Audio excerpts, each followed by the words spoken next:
Well, hello, everybody. Welcome to the Stramaglio Show. I'm very, very happy today and honored that we have been able to corral Mr. Knepper, Brad Knepper. So, Brad, welcome to the show. Thanks, Mike. I'm sorry I was so hard to get this set up, but glad to be here. Well, look, your reputation precedes you, so I'm thrilled that we were able to get you to land. You got a lot of stuff going on at your company, and so I know you're busy, and we're grateful for your time. Appreciate it. So, for the audience, that it's hard for me to imagine that anybody in this industry doesn't know who you are and who All Copy is. But can you tell us a little bit about yourself, Brad? Where'd you come from? Where'd you grow up? And how did you get to create All Copy? All right. Yeah, certainly. I'm from Iowa. I grew up in Iowa, and I wouldn't change a bit of that. Loved growing up there. I was happy. I was happy to leave at one point and come to Denver, Colorado. But I went to Iowa State University for 4 years, and Iowa University of Iowa for two. And I'm not a doctor. I don't have a master's, but I did own a bar, ran another one, so that slowed my college time down a little bit. But that's where I met two of my top executives, one at Iowa State and one at Iowa. So and that creates quite an internal battle about which team I root for when college football and basketball come around. But Yeah, that would make some beer drinking very yeah, interesting, I would think. I pay tuition to both, so I choose whoever's better, and it makes one of them mad every year, but it's okay. But then I started. I sold my bar before I was done with college. So I started selling copiers in Cedar Rapids, Iowa, while I was still going to school. So I was cold calling during the day and taking some night classes to finish up. Did that for 2 years. Then moved to Colorado. My dad lived in Colorado, so I visited quite often. Loved it out here, and been here ever since. I was in '95, so a long time ago. Time flies.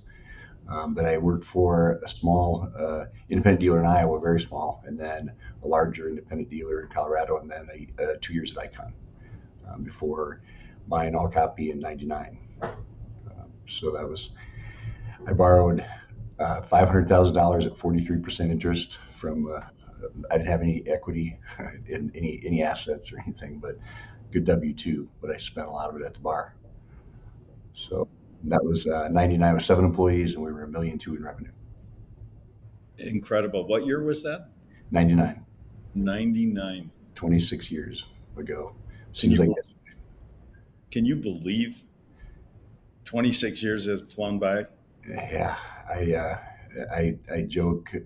I just joke. Mike Reardon was a great mentor of mine. I was in when I started with him. I was in my late 30s, and I still remember we laughed about it just a couple weeks ago when he said your money making years are from 45 to 59, and I was pretty cocky at the time. And I kind of sat back and said, like, I'm still in my 30s. What am I supposed to do? And and I was the young guy in the group, and I look around. I'm not the young guy anymore. Yeah, right. So, All Copy is an incredible private, independently owned, successful dealership. I would put you right out there with the top five in the country. And what do you attribute? I mean, that's an incredible story. You borrow $500,000 from Tony Soprano. You, you start your business. That's a joke, by the way. Yeah.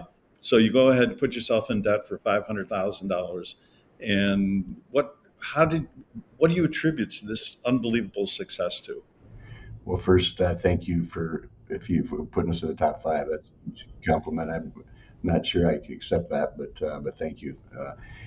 Um, it's great people. I mean, my top executives, the top 5 or 6 people that are with me, that are my highest levels, were with me back then in '99 or 2000. I've got, as I mentioned, Jennifer, met at Iowa State. Scott, my executive VP, I met at Iowa. My director of marketing or aftermarket was I've known since fourth grade. My CIO was a sales rep for me before I started here. Um, my other VP of sales was a sales rep for me at Icon. So we've been able to keep that core together for a long time. We've been through it. When they were all here when we were small. So even when we make acquisitions and things, we still know what it's like when we go into some of these companies that are 10 and 15 people, and they look at us like we don't know we haven't walked in their shoes, and we have, all of us together. You said one of your team members you've known since you were 4 years old. Fourth grade. Oh, fourth grade. Well, Yes. it's the same thing. Holy cow. Yeah, we've got we've got a lot of just good friends, and so many of them I've set up known since from back in Iowa, and it's great when it works out. There's always that risk. You could lose some best friends, but fortunately we've stayed great friends, and we battle, as you can imagine. That's one the good and the bad about working with friends is we don't hold back. So, you fast forward to 2025, if you don't mind my asking, how big is All Copy today? We're tracking to do 140 million this year. God bless you. That's fantastic. Wow. So you mentioned Mike Reardon as a mentor, um, which clearly is that's a gift from heaven. Who else?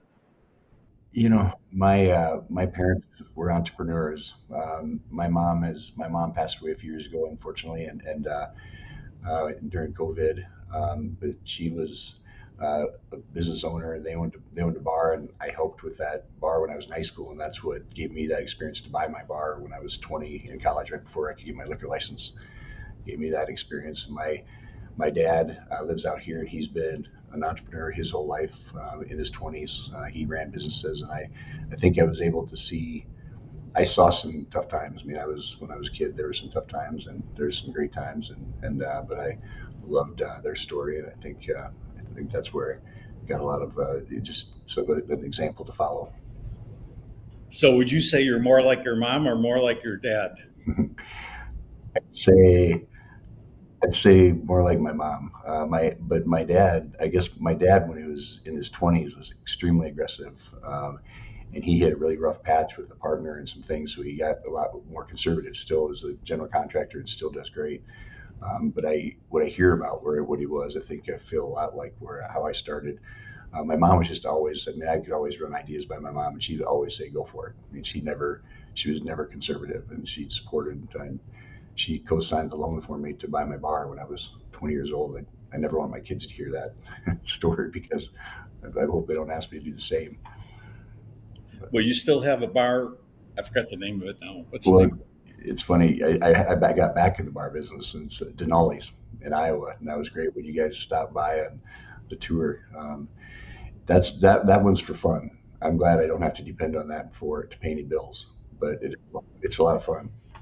Well, for everybody in the audience, you've been a huge supporter of uh, the Patriot Pack and allowing us to ride through your small town there and visit Cedar Rapids and welcome us to the Denali Bar. You've been a huge contributor, and we appreciate everything you do for us and our veterans. You welcomed us there. We had a lot of fun. It's a beautiful place. So anybody who's anywhere near that part of the country, stop by Denali and make it a little more profitable for Brad because I think we put a dent in his profit. So when you talk, I'm yeah, happy to support you, Sid. So thank you for that plug.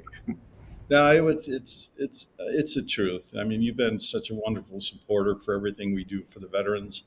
And for what we do in the business, the Executive Connection Summit, and all that you do for your vendors. Um, I just saw you at the CDA meeting. You make a commitment and you do it, and you fulfill, I think, a large part of the philanthropic side as well as the business side. So my hat's off to you. So let's talk a little bit about CDA and about the business. And by the way, thank you for everything you did at CDA, and especially the part that included my daughter. So I thank you very much for the support there. So when you think about yourself and the business, I'm kind of curious about one question that's more personal before we get to the business. What do you think your greatest strength is as a business person? And then I'm also kind of curious, what do you think? What's your ooha moment? Oh my God, I wish I hadn't done that, or I wish I could do this better. So what's good? What's not so good? I think what's good, I think what I mentioned earlier, I think I've been really fortunate to be able to attract and keep good people. And I think I take good care of the folks that started with me. And I think I give them the freedom to have input. I mean, they have no problem. As I said, we debate things. We fight sometimes. We have, but I don't do everything without their input. I mean, I think that's been I'm willing to accept that from my team because they're very talented. And I think I feel like I'm really creative. Man, I'm willing to take any risk and try anything. And I think I just have always felt. I think maybe it's because I built it from nothing, and I didn't have the money to start it. That's why I had to borrow the money. So I don't have that fear of because I would hate to do it all over again, but I just feel like we did it once and we could do it. So why not take some risks? And that's what drives us. That drives my whole team. So I think that's my strength, and I think my team strength. So that's my favorite part. I love this business, and I like taking those risks. And what part of you do you wish you could dramatically improve? Probably a little bit of exactly what I said I love about it is that I think some of the risks we've taken. I mean, I've been leveraged for 26 years, and it's cost me a lot of money and interest and things. But so maybe, and if any of my team members hear this, they're gonna say bullshit. but maybe if I would have taken it a little bit slower at a couple places, that maybe we wouldn't have been. It would have been a little easier. But then, again, I love where we're at. But we expanded very quickly early on, and that was painful for us. I think we'd be a lot easier to shoulder that today, but we did some things early on that were probably ahead of ourselves. Well, I think that your willingness to take risk and be aggressive and bold has served you extraordinarily well. And so I, I think it's a wonderful combination you demonstrate. And I would expect, that the friendly teammates you've surrounded yourself with might just yank you back when you need to get yanked back. But so that's the beauty, that's the beauty of having a great team.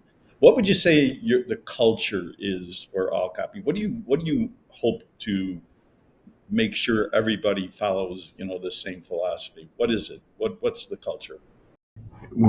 I mean, work hard, play hard is way overused. So I don't know, but but we do. We have a lot of fun. We do a lot of events. We do a lot of activities. We spend a lot of time together. Um, but we're aggressive. I mean, everybody knows that we're planning to go out and we're going to get organic growth and we're going to get new business. And my compensation, my pricing, my drive, even when we report numbers at the end of the month, we have a column for new business and a column for current customers. And we celebrate new business and growth. And everybody knows that in this company. And we celebrate that success. I mean, I mentioned, sorry, I had my all company meeting just yesterday, and I'm very open with our financials and where we succeeded and where we missed our goals, and because I want everybody to know it because we've got the second half of the year to make up any ground that we didn't any goals we didn't hit. Do you have family in the business? I do my oldest son and my youngest son, and my but they're not. My oldest son just graduated from college, and he sold in the summers for me the last couple of summers. And he actually, I'm leaving after this call to go to Nashville to move him into his apartment, and he's going to work for RJ Young for a while.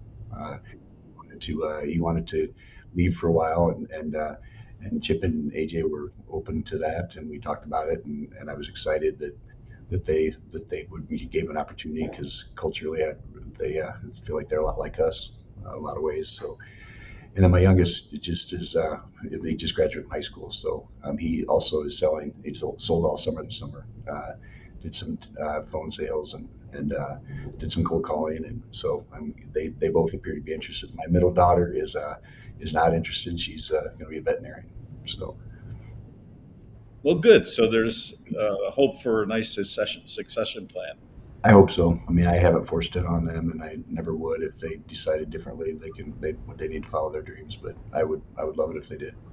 So when you think about your business, and one thing that has impressed me from a distance, especially, is that trying to trying to see what dealers are doing to expand their business, diversify their business. And it looks like, it appears that you've done a very, very good job at diversification, made some significant investments in, the services side and other adjacent markets. So where are you with that? And is my view appropriate? And what are you going to do with that going forward? We're trying to build their IT division. It's Verticom, and we're not growing fast enough. And that was a big part of my meeting, my company meeting that I just had. Is we're really trying to push that brand and to replace the eventually declining print revenues. I mean, we haven't declined print wise. We still grew last year. We're going to grow again this year, but we're fighting to grow that. I mean, that's taking more customers every year and more new customers, and so we're trying to replace that before it happens. IT is an area we're investing a lot in, and we've been moderately successful, but we need to do a lot more. We've just recently, I mean, and IT is including phones and security cameras and managed services and cloud services. I kind of put that all under that umbrella. But we just recently launched an apparel division. So I acquired an apparel company actually while I were at the CDA meeting. I docu-signed the deal of buying an apparel company here locally. And we had started doing some prior to that, but now we're going to be doing all of our own in-house embroidery and screen printing and things. So I think there's some potential there. I mean, we just keep trying to sell our current customers more things. So here we are, 2025, and it's interesting. I heard you say that your print business is not down; it's still holding and maybe growing. We were up last year. We're up year over year, both hardware and service, but our service is up 2%. We were forecasting 5, and I think we've got a chance to get there. We've sold quite a lot of new customers this summer, some large ones. Our hardware, that seems to be the toughest. I mean, that's we forecasted a bigger growth than what we've had mid year, but we are up in both areas. But and that was organic because we hadn't done any acquisitions last year. We did one in 2023.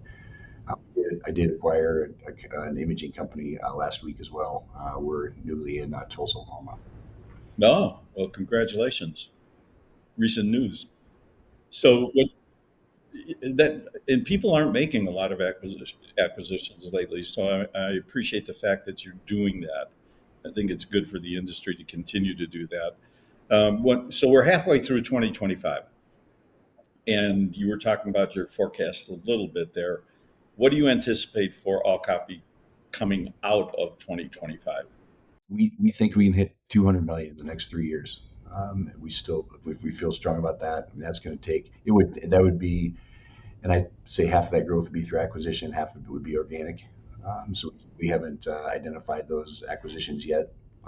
We've talking to some, but that would take some work to do that. I'm a bit concerned at the top line growth, just with hardware sales being with some pressure there, with just with pricing, people buying less. Some of the other services that we're adding, like VoIP and things like that, they're going to be very profitable, but just not as big top line. Which ultimately, I guess, in the end, I don't necessarily care. It's just historically we've been so focused on top line, and then we figure it out on the bottom line. But so that's changing a bit. So I'm not sure if that curve is gonna not be quite so straight up in the coming years. But we still feel like the next 2 or 3 we've got some good imaging growth opportunity. Interesting. Does that include like production print, or what kind of impact does production have in your business plan? It's a big impact. We thought we were in production until when I acquired the Konica Minolta branches. We realized that we really weren't in production. And so Konica Minolta did a good job with that, and they had some analysts on board that we were educated by when I did make that acquisition, because we thought we were, because we were in the price wars with the strip mall print shop that couldn't get credit approved, and we make no money, and we did some of those deals. After that acquisition, we've added more analysts, we've added specialists, and we do a lot with production now. And that's a big part of our growth. Interesting. So when you look at the business in general, you're a young next gen leader. I put you in the category still of a, the big appetite, big plan, and frankly the right age and so on. Um, what is it that you feel? How do you view the business at large, and meaning call it the next 5 years or so? And what do you do to share that vision with the young people that you're hiring? So young people seems that they might not see the beauty of being in the print business, for example. So what's your view of next 5 years, and how do you translate that into attracting? I love this business still. I love it like I did 26 years ago. I know not everybody loves it still. I mean, it has gotten more complicated. But I think we're still going to have plenty of growth, and we're still in 85% print, and 15% other. That's going to change. And when I talk to even my own company, I mean, we talk about that very openly, that print is going to start declining. And that's why we have to pick these other services and products to fill that hole, that gap. And I think the newer folks that we're hiring, we talk about that a lot. And I think right when they come in the door, we talk about it so that they participate with those, asking those questions, because my senior reps, I'm concerned with, for the next few years, that the reps that are still making a lot of money selling print, and so does the company, but some just haven't. They're delusional, and they just aren't willing to accept that's going to change, and it's going to change eventually. So I think you have to accept that first, and then start talking about pick what you're going to do to replace it. When you look at the business today, and again going forward, and you take these young people, what advice do you have specifically for those young people? And the second part of that is, what have you done to adjust your comp programs to encourage greater capability, or movement into the next part of the business? So the young people, I just encourage them to embrace technology. When they come in, and that starts with using the CRM. I mean, that sounds like the simplest idea for a salesperson, but our younger people use the CRM. They use it effectively, and they use LinkedIn. They use technology to find leads.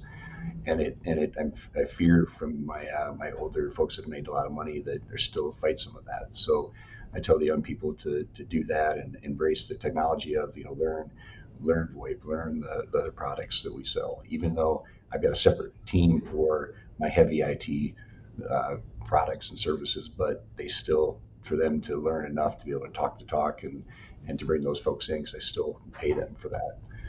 And eventually, I think there's going to be one team selling everything before too much longer, rather than having separate teams. But and I think they get excited about that, because they feel like they're coming in to sell copiers only. I mean, they get excited about the other stuff. I mean, this apparel, just conversation gets them excited, because it's kind of fun stuff, and everybody needs it. And so I'm giving them a lot of things to talk about. So that's what I encourage all of our young folks coming in. Um, and I'm sorry, Mike, what was the second question? Well, I think I'm curious about what you do with compensation. Okay, Yeah. yeah, sorry. So we, I've taken down the percentage of gross profit that I pay on, if they're not cross selling, if they're not selling the MRR, and they can get it back, and then some if they sell those other products, and some do, some don't. And I'm going to continue to make that adjustment. I have to continue to bring that down, for it, so that the imaging only folks are going to start making less money. And I just have to do that, because with the service revenue, we're being challenged to grow that service revenue. With the most profitable part of our business, I can't have their incomes continue to go up if they're not going to participate in the rest of the stuff. And then we pay 3 times as much on a new customer, 3 times as much of the gross profit on a new customer as I do a current customer upgrade. And I've got different prices for this. Is on the imaging side. I've got a different price for a new customer and a new customer. So they have to aggressively go after at least some new business, if they're going to continue to maintain incomes that they've had. Yeah, I keep hearing from a lot of the dealers that adjusting the compensation is probably one of the biggest challenges for a dealer principal right now. It is. I mean, it's people that have been doing great for a lot of years. I give them plenty of opportunities to get that income back, but they've got our comp plan has to be consistent with what we're trying to drive. And if they aren't willing to participate in these other areas, I can't have them continue to make the same amount of money. Yeah, interesting. And how does technology play in your plannings or your current plans? So everyone, 2 3 years ago, we helped Microsoft launch AI in the channel. People have been talking about AI since. It's everywhere. How are you embracing something like that in bringing greater efficiency to all copy? So we're using AI for payables right now. We're using AI to redirect it, just to part of assist with our dispatch with service calls and where they're going to our for IT help desk. And we're looking at others. And what I've done, the best thing I've done is I put someone else in charge of it other than me. So because I can listen and I listen to all the meetings and I get excited about it, but I'm always trying to figure out how I can apply that and how I can walk away from that meeting and asking people how they actually apply it. And until the first year or so, it seemed like nobody really had an answer, but it sounded really cool. But now I know we're starting to apply and it's starting to have an impact. We started to reduce some staff because of it, and I have two full-time AI engineers on my team right now that are they're starting to work just internally with things that we're trying to do, and we're trying to assess other areas where they might be able to help. And then we figure in 2026 we'll be selling AI services to our clients. We think we'll be ready to do that. So you're using it internally for efficiency and growth, and you think that you can somehow monetize that for resale to your clients. We do. We feel that way, and we feel like we've got a lot more we can do internally. So we just started, and we're using some of the services that I think a lot of my peers are using right now. Are starting to, but we want to take it further than that. Do you think that the dealer community is in a far superior position today than they were even 5 10 years ago to grow? And you can, and I'll add a little bit more color to that. You don't have the private equity people coming in and doing what they normally did the last 10 years. You have interesting changes at the OEM level. And, you know, it seems to me that a very strong dealer like yourself is really in a fantastic position to execute. So, how do you feel about what I just said? I agree. I mean, I think it's really challenging for the smaller dealers that we're looking at that we've been acquiring to grow and to invest because I think you have to be able to make investments in technology and you have to be able to invest to grow to continue to get the scale that we've been able to get. And when we talk to the dealers that are 3 million, 5 million, even it's getting up into the 7 10 million anymore, there's not a lot of margin that we're seeing. We're not really taking a multiple of EBITDA when we're trying to price those acquisitions because they're really not making much money. I think the dealer community of the larger dealers, and I'm in some of those groups, and we get together and compare financials and things. I think it inspires me because I know we can do better because there are still dealers making a lot of money, but it does seem like there needs to be some scale to be able to do that. Well, I look at, I mean, there's so many things going on right now. And I think you and I probably could spend another hour in the bar talking about it. But, you see the changes at the OEM level, and the technology impact is enormous. And yet, I share your enthusiasm for this business. I think it's the greatest time to be you, to be in a position to have all copy and grow this business. So, again, we're coming down on a turn here. If there's a message that you want to share for the industry at large, um, what might it be? I get a little depressed when I go to some of the dealer meetings and I talk to my peers because a lot of my peers, there's a lot of people that don't like this industry and they want it. They talk about the race to the bottom and all the different things and price competitiveness and things like that. I would tell them that it's still a great business. I mean, there's still a lot of money to be made. I think there's very few industries that still have the level of EBITDA that we can have on the bottom line if we run the business efficiently. So I would tell them to not give up either. If they're gonna give up, we're looking to expand. Yeah, so love to talk to them, but I think you should still love this business.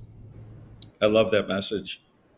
Come on, be positive. If you're in the business, lead it, right? Be a leader. And you certainly represent that every day. So, my final question, the big one, the long awaited Frank Sinatra. What's your favorite Sinatra song? Is Back in Black? Was that? Oh, that was ACDC. I don't, I don't listen to a lot of Frank Sinatra, but I think I'm kidding, of course. But New York, and I don't have any tie or anything except a friend of mine from college used to build that out, and he was so good at it. And he every place, every karaoke bar, every wedding reception, he'd grab a mic and he would sing it, and we would have a great time watching him do it and watching him perform. He was really good at it, so that would probably be what I'd have to go with. Well, I think it's a great choice. And I appreciate it when I can stump people your age like Sinatra. Really? ACDC, maybe? So, hey, for the audience, Brad, honestly, all copy, Brad. You are a gentleman. It's always a pleasure to visit with you, not just here on the podcast. I encourage everyone in the audience to contact Brad and talk to him about the business and the positive nature that he has about it. And I agree with you. Be positive. Make it inspire somebody. Do a good thing. So, all copy is a huge success. My hats off to you. And honestly, you are really a gentleman and a professional. And frankly, thank you for your personal friendship and support as well. So, Brad, Thank you for that, and that feelings likewise. well, we appreciate it. Thank you. We'll see you at ECS, right? Yes, absolutely. Okay. Thank you.